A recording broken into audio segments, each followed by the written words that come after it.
na tayo sa bundok ng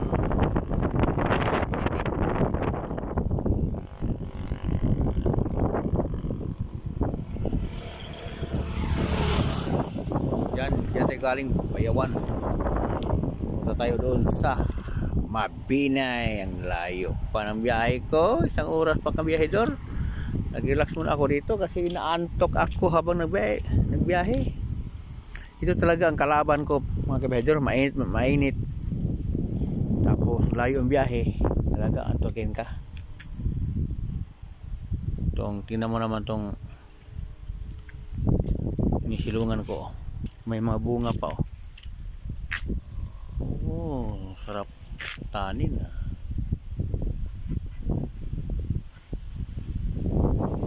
Nangka.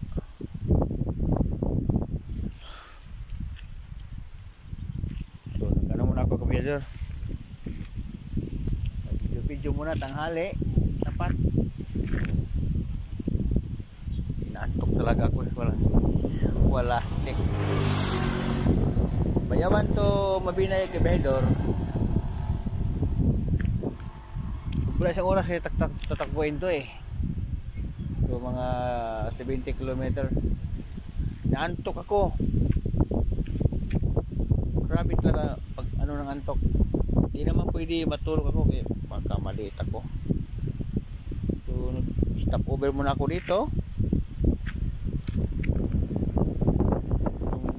Ano na to? Magbuti lang may malaking kahoy dito. Kaya medyo ano? Hangin, medor. Oh. Talaga nawala ang antok ko nga. Tumatayo nga nagano ko stretching. Ang lamig ng hangin.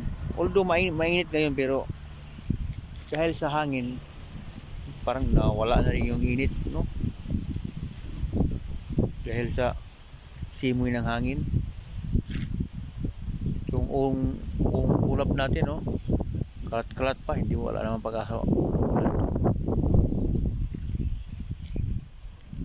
Ito ang probinsya mga kabihador ng Bayawan City, no? Probinsya ng Negros Oriental. So ano tayo? May series oh.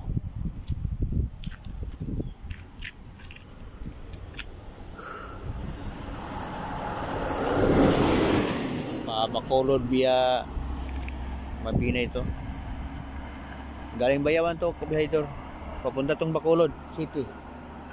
So dadaan mo yan ng Mabinay.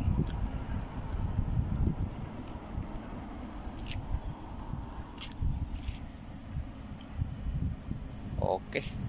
Balik na tayo sa sasakyan. Ano na tayo? Continue tayo sa biyahe. Okay, medyo malayo pa talaga.